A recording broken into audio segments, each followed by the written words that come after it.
The great hall of the Galactic Council buzzed with voices from 100 different worlds. Tall, blue-skinned Vextari stood next to insect-like Corvan warriors, while the floating metal forms of the Zeph collective hummed with electronic chatter. In the middle of all this noise sat Deho, the human ambassador. Quiet as always, Day-Ho was a small man with gray hair and tired eyes. He wore simple clothes, nothing fancy like the golden armor of the Vextari or the crystal robes of the Zeph. For 20 years, he had sat in this same chair, listening to the other species talk about trade routes, territory disputes, and military strength. He rarely spoke up. Today was different, though. Today the council was voting on something called the Resource Management Act. It sounded boring, but Deho knew what it really meant. The other species wanted to take more human colonies. They wanted to tax human ships so heavily that trade would become impossible. They wanted to push humanity out of the galaxy bit by bit. The humans have had their turn, said Vexcrawl, the lead Vextari representative. His blue skin gleamed under the hall's lights as he gestured with his 4 arms. They control 17 systems but contribute nothing to galactic defense. They have no mighty fleets, no advanced weapons, no great achievements. Why should they keep what stronger species could use better? Murmurs of agreement filled the hall. The Corvan clicked their mandibles in approval, while the Zeph collective's lights flashed in synchronized patterns that meant yes in their machine language. Day-Ho stood up slowly. The hall didn't quiet down much. They were used to ignoring him. He walked to the speaking platform, his footsteps echoing in the vast space. "Friends," he said, his voice carrying clearly despite being soft. "I have sat here for 20 years. I have listened to your debates about strength and territory. I have watched you divide up worlds like pieces of fruit. Today you want to take what belongs to humanity." Some of the aliens laughed. A young Vextari named Kexatal made a joke about humans being as weak as their voices. Day-Ho waited for the laughter to die down. "You see us as weak because we do not boast about our weapons. You think we are cowards because we prefer peace to war. You believe we are stupid because we trade fairly instead of taking what we want by force." "That is exactly what we think," said General Corv, the massive Corvan military leader. His 6 legs clicked on the metal floor as he stood. "Your species is soft. You have no warrior spirit. You contribute nothing to galactic civilization except mediocre trade goods and philosophical nonsense." More laughter echoed through the hall. Even species that had been neutral were now joining in the mockery. Day-Ho nodded slowly. "I see. In that case, I have an announcement to make on behalf of all human colonies, settlements, and vessels throughout the galaxy." He paused, looking around the hall with those tired eyes that somehow seemed older than his face. "We withdraw our participation from galactic affairs. Consider this our final warning." The laughter grew louder. Several aliens were now openly joking about humans running away with their tails between their legs. "Warning about what?" Vexacral called out. "What could weaklings like you possibly do to threaten us?" Deho smiled for the first time in 20 years. It wasn't a happy smile. "You will find out." He walked out of the hall without another word. Behind him, the council continued with their vote. The Resource Management Act passed easily. Within the hour, Vextari fleets were moving toward human colonies to claim their new territories. Meanwhile, on the human colony world of New Sol, Boram received Deho's message. She was a stern woman with sharp eyes and graying hair pulled back in a tight bun. For 30 years, she had served as humanity's hidden military strategist, working from the shadows while the galaxy saw humans as peaceful traders. "It's time," she said to her staff. Around her, dozens of humans worked at consoles that looked far more advanced than anything the aliens had seen. "Send the evacuation signal. Begin Phase 1. Across the galaxy, humans received the same message. On mining stations in the Outer Rim, human workers simply disappeared. Entire cities on colony worlds went dark overnight. Trading ships that had been following regular routes for decades vanished without sending distress calls. Hi-Jin, a xenobiologist who had spent years studying alien species, was on a research station near Vextari space when the signal came. She had always appeared to be just a curious scientist, asking innocent questions about alien biology and culture. The Vextari had been happy to share their knowledge with such a harmless human. They didn't know that Hyojin had been mapping their genetic weaknesses for decades. Download complete, she said to herself, copying the final files from the station's computers. The Vextari had no idea that their entire biological database was now in human hands. She activated a small device that would make her invisible to sensors, then walked to her hidden ship. Within 6 months, every trace of humanity vanished from the galaxy. No evacuation fleets were spotted leaving human systems. No emergency broadcasts explained where they had gone. One day they were there, and the next day they were in T. The aliens celebrated. The Vextari took over human colonies and found them completely empty but undamaged. The Corvin claimed human mining operations and discovered they had been more efficient than expected. The Zeph Collective analyzed abandoned human technology and found it surprisingly sophisticated, though still primitive compared to their own systems. Good riddance, said Vexacrawl at the next council meeting. Now we can divide their resources properly among civilized species. But some aliens felt uneasy. A few older diplomats remembered that humans had always seemed to know more than they let on. Some traders noticed that human-made goods had been surprisingly durable and well-designed. A handful of scientists had been impressed by human research, even if they hadn't understood all of it. These concerns were quickly dismissed. After all, what could such a weak species possibly do? They were probably hiding in some distant corner of the galaxy, too scared to show their faces again. Or maybe they had finally died out entirely, too weak to survive without galactic protection. The galaxy moved on without humanity. Trade routes were redistributed. Former human colonies were settled by stronger species. Within a year, it was as if humans had never existed at all. Only.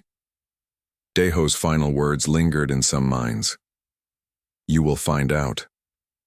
But the aliens had more important things to worry about than the empty threats of a vanished species. They had territories to claim, resources to exploit, and their own power to expand. They had no idea that in hidden places beyond their understanding, humanity was watching and preparing for what would come next. 2 years had passed since humanity disappeared. The galaxy had grown comfortable with their absence. Former human colonies thrived under new management. Trade flowed more smoothly without human involvement. The Galactic Council meetings were more efficient without Deho's quiet presence. Then the accidents began. It started small. A Vextari cargo ship carrying rare minerals suddenly lost power near the Kepler Nebula. The crew sent a distress signal, but by the time rescue arrived, they found only empty space and floating debris. The official report blamed engine failure, though the ship had passed its safety inspection just days before. Tai-Wu had been a human merchant for 40 years before the evacuation. He had traveled every major trade route in the galaxy, visiting hundreds of stations and planets. What the aliens didn't know was that he had left behind more than just good memories and fair deals. Hidden throughout the galaxy were tiny devices, no bigger than coins, attached to ship hulls and station walls. Now, from humanity's secret base, in a dimension the aliens couldn't detect, Tai-Wu monitored his network. Each device was programmed to activate at specific times, targeting specific species. The Vextari ship had been carrying supplies to a former human mining world. The device on its hull had simply overloaded the ship's reactor core. Target eliminated, Tai-Wu reported to Boram. No survivors, no evidence. Boram nodded as she studied reports from across the galaxy. Similar incidents were happening everywhere. A Corvin battlecruiser exploded during routine training exercises. A Zeph Collective research facility suffered a catastrophic computer virus that made their AI systems attack their own creators. A trading post that had been built on a former human settlement was struck by a meteor shower that seemed to target it specifically. The aliens began to notice patterns, but not the right ones. The Vextari blamed the Corvin for sabotaging their ships. The Corvin accused the Zeph Collective of cyber warfare. The Zeph Collective calculated that someone was manipulating asteroid trajectories, but suspected their organic rivals of developing new weapons. Sun-Mi watched it all from the shadows. As humanity's top intelligence officer, she had spent decades building a network of surveillance systems throughout alien space. Every communication channel, every computer network, every data stream passed through hidden human monitoring stations. The aliens thought their quantum encryption was unbreakable. They didn't know that humans had cracked their codes years ago. Every secret military communication, every private conversation between alien leaders, every tactical plan was recorded and analyzed by Sunmi's team. "They're starting to suspect each other," Sunmi reported during the daily briefing. "The Vextari Empire has accused 3 different species of terrorism this month. The Corvin are mobilizing their fleets against the Zeph Collective. Nobody is looking in the right direction." The disasters continued to escalate. Jinsu had been a human engineer who specialized in helpful improvements to alien technology. For decades, he had traveled the galaxy, offering free upgrades to power systems, computer networks, and defense grids. The aliens had been grateful for his expertise, never suspecting that every improvement contained a hidden weakness. Now, those weaknesses were being activated. A Vextari space station lost its artificial gravity, sending thousands of inhabitants floating helplessly until life support failed. A Corvin fortress world found its defensive shields turning inward, trapping the population in a deadly energy field. A Zeph Collective mining operation watched their automated systems begin extracting toxic gases instead of valuable minerals. "The gifts are working perfectly," Jinsu reported from his laboratory. Around him, holographic displays showed the status of thousands of hidden programs embedded in alien systems. "Every system I modified is now under our control. We can shut down their infrastructure whenever we choose." The alien species that had oppressed humanity were suffering the most. Those who had remained neutral or even friendly to humans found themselves largely untouched by the mysterious disasters. This pattern was noticed by some alien analysts, but their warnings were dismissed by leaders who couldn't believe that primitive humans could be responsible for such sophisticated attacks. Dr. Keksmol, a Vextari scientist who had worked with human researchers before the evacuation, tried to warn his government. "The pattern is clear," he said during a military briefing. "Every attack targets species that voted for the Resource Management Act. Every disaster strikes facilities built on former human territory or using technology that humans helped design." General Vexkral, now the military leader of the Vextari Empire, dismissed the theory. Humans were too weak to build such weapons. These attacks require technology far beyond their primitive capabilities. It must be one of our traditional enemies using the human disappearance as cover for their own aggression. Similar conversations happened across the galaxy. Corvin intelligence officers noted the patterns but blamed Vexitari secret weapons. Zeph collective computers calculated the statistical impossibility of so many coincidental disasters, but concluded that another AI system was manipulating probability fields. The truth was simpler and more terrifying than any of them could imagine. Bo Dashram stood in the command center of humanity's hidden stronghold, watching displays that showed every alien military movement in real time. The base existed in folded space, invisible to conventional sensors and unreachable by normal travel methods. It had been built over centuries, preparing for this exact moment. "Phase 2 is complete," she announced to the gathered human leaders. "Enemy infrastructure is compromised. Their military forces are weakened by internal conflict. Their communication networks are under our control. They still don't know we exist." The room was filled with humans who had supposedly died or disappeared years ago. Ship captains who had been reported killed in pirate attacks, scientists who had supposedly perished in laboratory accidents, diplomats who had vanished during routine missions. All of them had been extracted by human forces and brought here to prepare for the final phase. "What about civilian casualties?" asked Dr. Hyojin. "Even in war, humanity tried to maintain its principles." "Minimal," Boram replied. "Our targets are military and industrial facilities. We're avoiding population centers where possible. This is about justice, not genocide. But justice, they were learning, could be just as terrible as revenge. The aliens were beginning to panic. 3 major species had lost significant portions of their fleets to unexplained disasters. Mining operations across 50 systems had shut down due to equipment failures. Communication networks were failing at critical moments, causing military coordination to break down completely. Emergency sessions of the Galactic Council devolved into shouting matches as species accused each other of treachery. Ancient alliances crumbled under suspicion. Trade agreements were cancelled as everyone suspected everyone else of sabotage. Through it all, Sunmi listened to their desperate communications. She heard the fear in their voices as they realized that someone or something was systematically destroying their civilization. She watched them turning against each other, exactly as humanity had planned. "They're scared," she reported to Boram. For the first time in galactic history, the strong are afraid of the unknown. Boram smiled coldly. "Good. Fear is the beginning of wisdom. Perhaps now they'll understand what it felt like to be human in a galaxy that saw us as prey." The second phase of humanity's plan was complete. The aliens who had oppressed them were weakened, confused, and turning against each other. Their military forces were crippled by mysterious disasters. Their infrastructure was failing. And still, none of them suspected that the extinct human race was responsible for their troubles. The systematic destruction of alien civilizations entered its 3rd year. What had begun as isolated accidents and equipment failures had grown into something that terrified the galaxy. Entire star systems went dark overnight. Mighty fleets vanished, without sending distress signals. Planets that had been colonized for centuries simply stopped responding to communication attempts. Kyung-Su commanded the human ghost fleet from the bridge of a ship that shouldn't have been possible. The vessel moved through space without appearing on any sensor, traveled faster than light without creating the energy signatures that other species relied on for detection.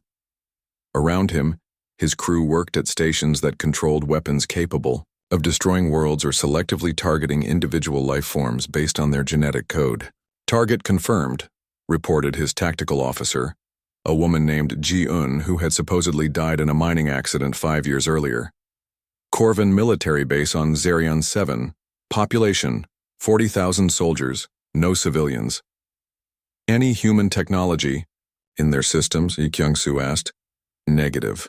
They built this base entirely with their own technology after taking the planet from us." "Good. That makes this simpler." Kyung-Su studied the tactical display. The Corvin had built an impressive fortress with energy shields that could stop conventional weapons and detection systems that should have spotted any approaching fleet. They had no idea that humanity's ships existed in a state of reality that made conventional physics irrelevant. "Begin the attack." The human fleet struck from folded space, appearing inside the Corvin shields for exactly 3 seconds. In that time, they fired weapons that targeted the specific neural pathways of Corvin biology. Every soldier on the base collapsed simultaneously. Their warrior instincts turned against them by frequencies that scrambled their nervous systems. 3 seconds later, the human ships vanished again, leaving behind a base full of empty armor and confused computer systems trying to figure out what had happened. This scene repeated across the galaxy. Human forces struck with impossible precision, using technology that seemed to violate the basic laws of physics. They appeared from nowhere, destroyed their targets completely, and vanished before any response was possible. Mi-Young specialized in psychological warfare. From her hidden facility, she coordinated campaigns designed to break the minds of alien leaders. Her methods were more subtle than Kyung-Su's direct attacks, but just as effective. The Vextari Emperor Zekthul received a message in his private chambers, delivered through communication channels that should have been impossible to breach. The message was simple: a video of his son's military academy graduation, followed by footage of the academy being destroyed by an unknown weapon, followed by a close-up of his son's face, with a human voice saying, "We know where he is." The Emperor's son was actually safe, protected by the best security the Vextari could provide. But the psychological impact was devastating. Zekthul began seeing human agents everywhere. He canceled public appearances, replaced his entire security staff 3 times, and started making decisions based on paranoia rather than military strategy. Similar messages reached leaders across the galaxy. General Korv then received footage of his private war room, showing him discussing secret battle plans, followed by images of those same plans being countered before he could implement them. The Zeph Collective's central processing unit was flooded with false data that made it calculate impossible probabilities, driving its logic systems toward breakdown. "They're starting to crack," Myung reported during the weekly strategy meeting. "The Vextari Emperor hasn't left his bunker in 2 months. 3 Corvan generals have requested transfers to non-combat positions. The Zeph Collective is spending more processing power on internal security than on actual governance." Hansol had always been humanity's quietest weapon. While other species celebrated their advanced communication networks and quantum encryption, they had never realized that every message they sent was being read by human systems. Hansol had spent decades infiltrating their networks, not to spy on them, but to gain complete control over their information infrastructure. Now, he activated the full extent of that control. Corvan military commanders found their orders being changed in transit.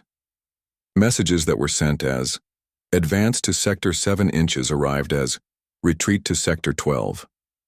The Vextari discovered that their fleet coordination systems were sending ships to empty space instead of their intended destinations.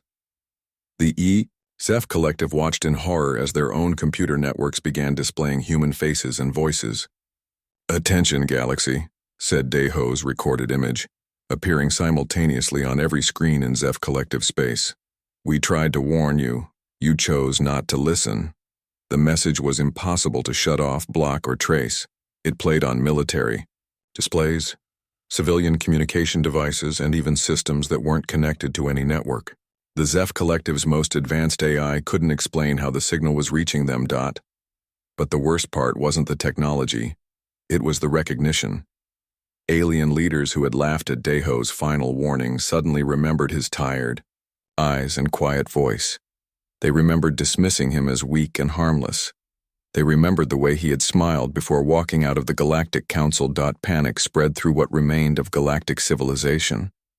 The few neutral species that had survived the mysterious disasters began sending desperate messages into empty space, begging for humanity to reveal themselves and negotiate. "We know you're out there," transmitted the Alterian Republic, one of the few governments that had remained friendly to humans before the disappearance. "Please, we want to talk. We never supported the Resource Management Act. We voted against it. Please respond." The messages went unanswered, but the attacks on Alterian targets stopped. The same pattern held for other species that had remained neutral or friendly to humanity. Their ships still functioned normally. Their colonies remained safe. Their leaders weren't driven to paranoia by impossible psychological warfare. This selective mercy made the attacks even more terrifying for those who were targeted.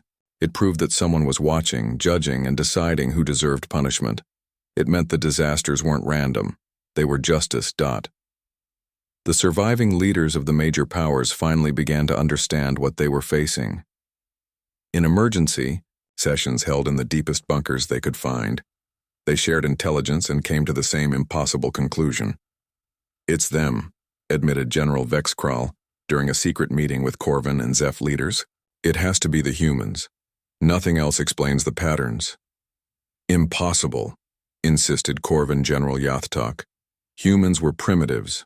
They had no advanced weapons, no sophisticated technology, no military tradition. We studied them for centuries. Then, we studied them wrong," said the Zeph Collective's Emergency Council unit. "Our calculations now show a 97.8% probability that human technological capabilities were deliberately hidden.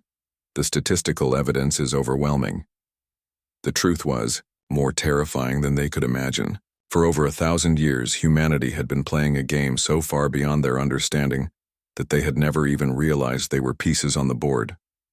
Every trade agreement, every diplomatic meeting, every cultural exchange had been part of humanity's preparation for this moment. The aliens had measured strength by the size of fleets and the power of weapons.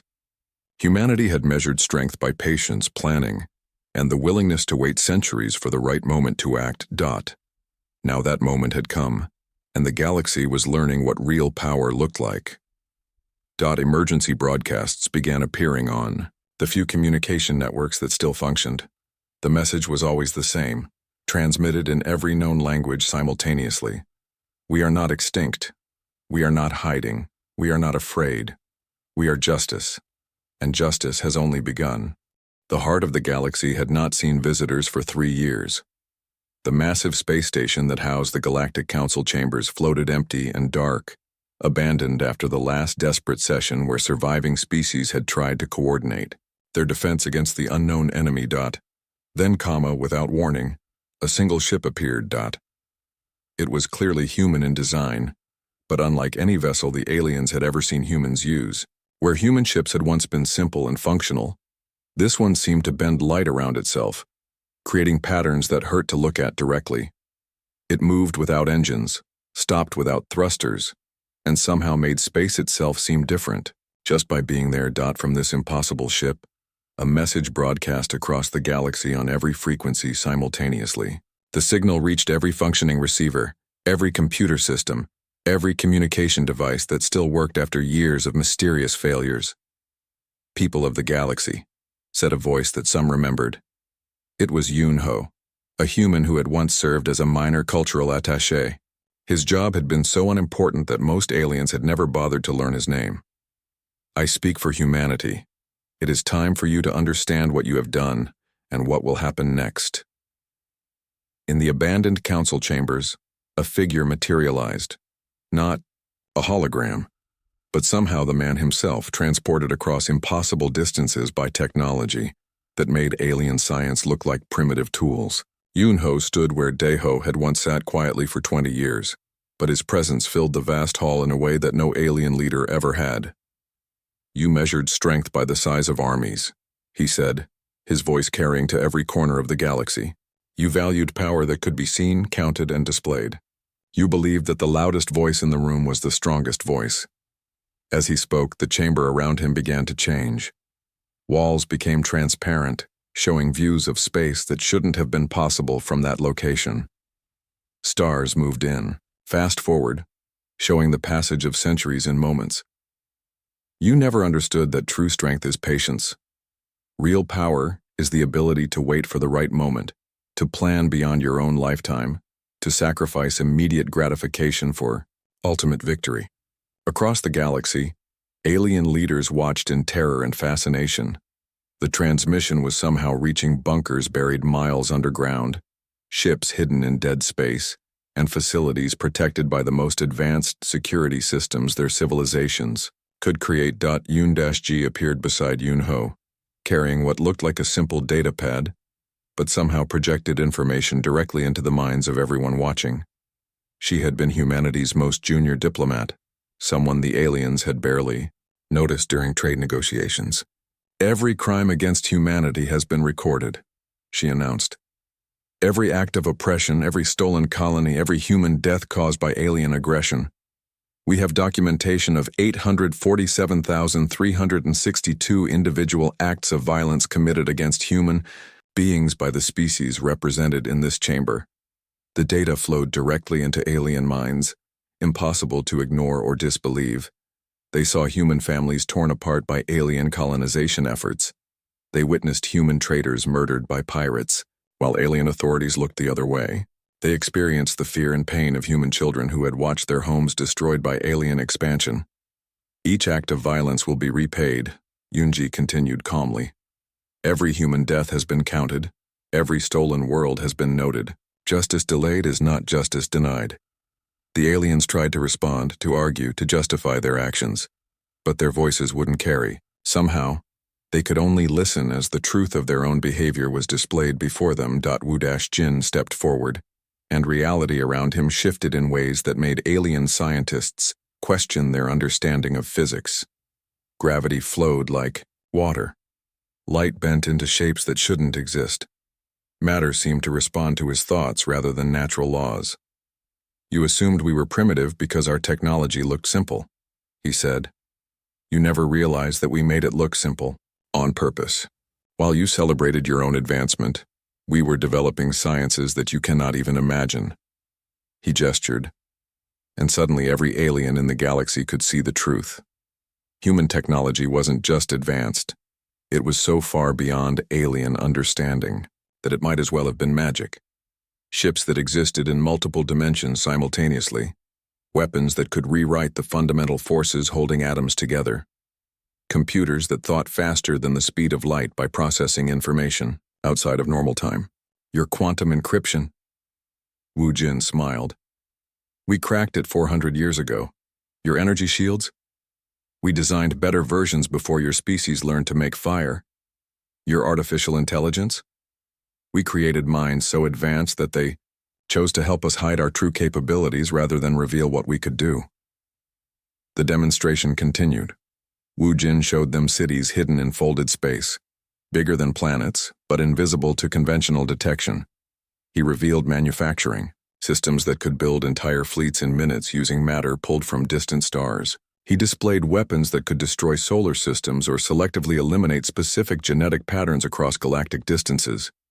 Every time you called us weak, we became stronger, he explained. Every time you dismissed our abilities, we developed new ones. Every time you took something from us, we learned how to take everything from you. The message was clear.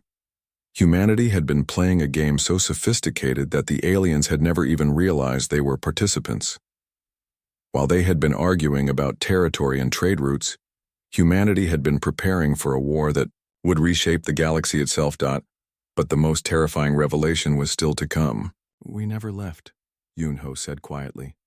We simply stopped pretending to be what you expected us to be. Every human death you celebrated was staged. Every abandoned colony was evacuated to dimensions you cannot reach. Every defeat you thought you witnessed was part of our preparation. The truth hit the aliens like a physical blow. There had never been a human exodus. There had never been human weakness.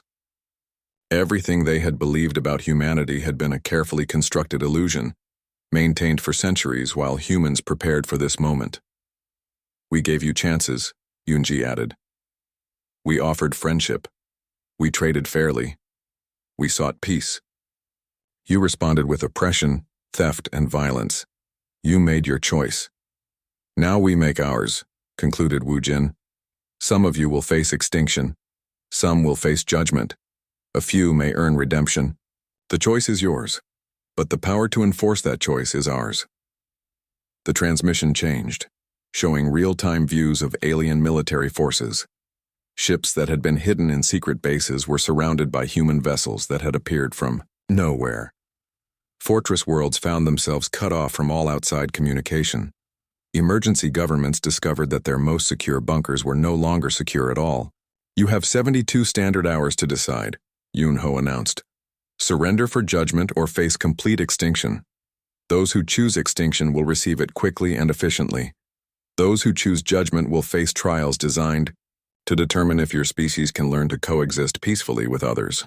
Choose wisely, Yunji added. This is the last mercy you will receive. The transmission ended, leaving the galaxy in stunned silence. For the first time in galactic history, the strong were completely at the mercy of those they had considered weak. The hunters had become the hunted, and they finally understood what their human prey had actually been. In the abandoned council chambers, Yunho, Yunji, and Wu Jin stood in the silence, waiting to see how the galaxy would choose to end. The galaxy's response to humanity's ultimatum revealed the true nature of each species. Within hours of the 72-hour deadline, the proud Vextari Empire broadcast their answer across their remaining territories. The Vextari bow to no one, declared Emperor Zekthul from his underground bunker. We choose death over dishonor. We choose extinction over submission to inferior beings. Similar responses came from the Corvin hegemony and the Zeph collective.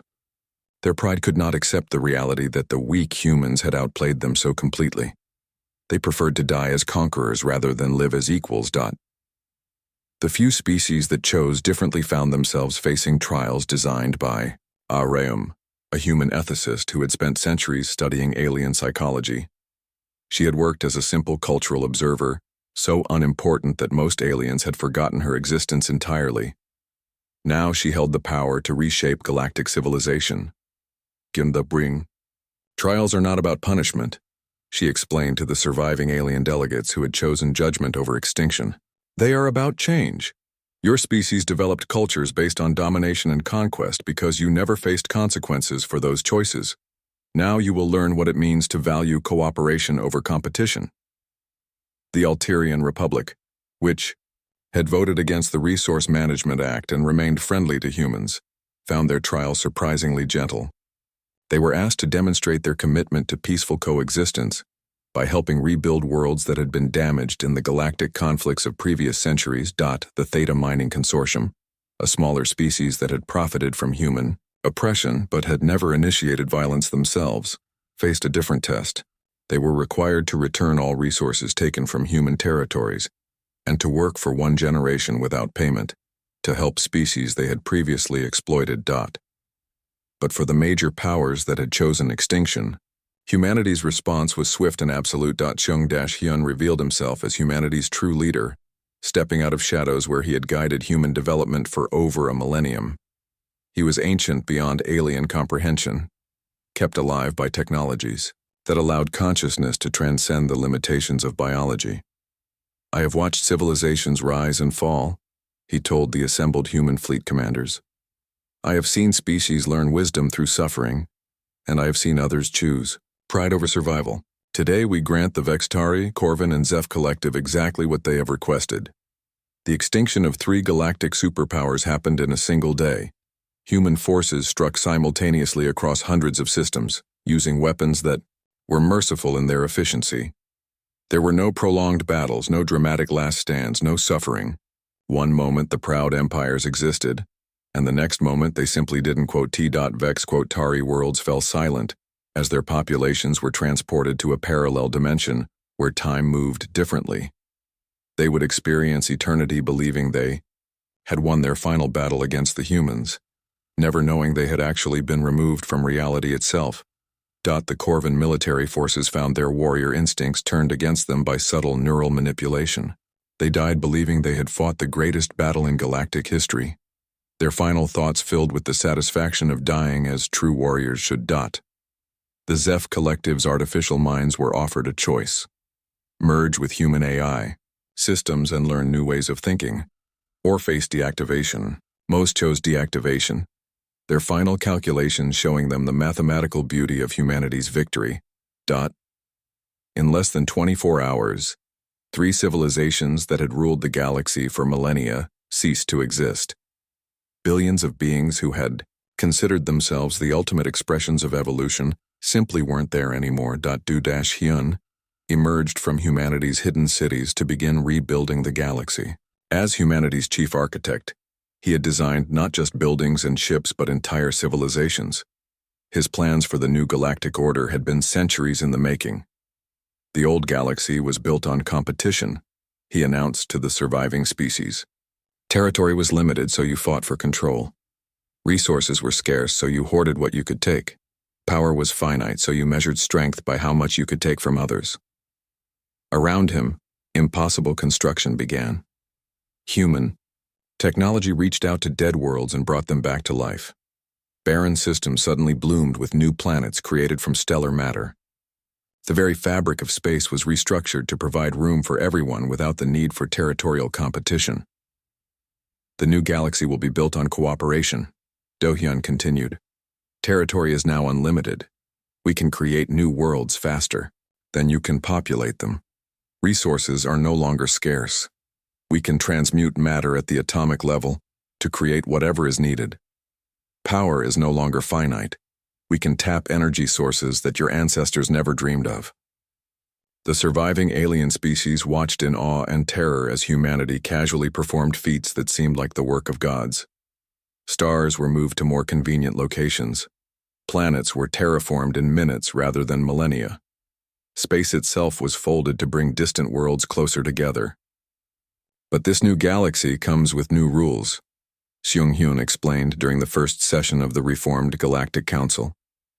This time, humans didn't sit quietly in the back. They occupied the central position, with all other species arranged around them in a pattern that made their subordinate status clear.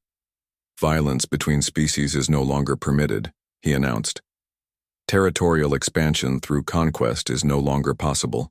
Oppression of one species by another will result in immediate intervention by human forces. The rules were simple, but their enforcement was absolute. When a minor species called the Krell attempted to raid a peaceful trading settlement, human ships arrived before the attack could begin. The Krell found their weapons disabled, their ships immobilized, and their leaders transported to holding facilities that existed outside normal space. "This is your first warning," the Krell were told. "There will not be a second." The message was clear. Humanity would tolerate no return to the old ways. Peace was no longer optional. Cooperation was no longer a choice. The strong would no longer be permitted to prey on the weak. Years passed, and the new galactic order settled into place. Species that had once been enemies found themselves working together on projects that benefited everyone. The Alterians helped terraform dead worlds while the Theta Consortium provided mining expertise to extract resources without environmental damage. Children who had never known war played together on worlds where their parents' species had once fought bitter conflicts. Art and culture flourished as civilizations shared knowledge instead of hoarding it. Science advanced at impossible speeds as researchers collaborated instead of competing. But everyone understood that this golden age existed only because humanity allowed it. In the background, always watching, human forces maintained their vigilant peace. Ships that could destroy solar systems patrolled trade routes to ensure safe passage. Technologies that could reshape reality itself were used to prevent conflicts before they could begin. The galaxy had entered a new age of prosperity and cooperation, but it was a peace enforced by overwhelming power. Humanity had proven that they were not just stronger than everyone else. They were so much stronger that resistance was not just futile, but meaningless. On New Earth, one of the paradise worlds that humans had created in the galactic core, children played in gardens where flowers from 100 different worlds grew together in impossible harmony. Among them, alien children learned human values of patience, wisdom, and the terrible responsibility that came with power. The galaxy had learned its lesson. The strong did not always win. Sometimes they simply revealed how much stronger someone else had been all along. And sometimes justice was not about fairness or mercy, but about showing the universe what happened when patience finally ran out. Humanity had left in silence, and in silence, they had reshaped everything.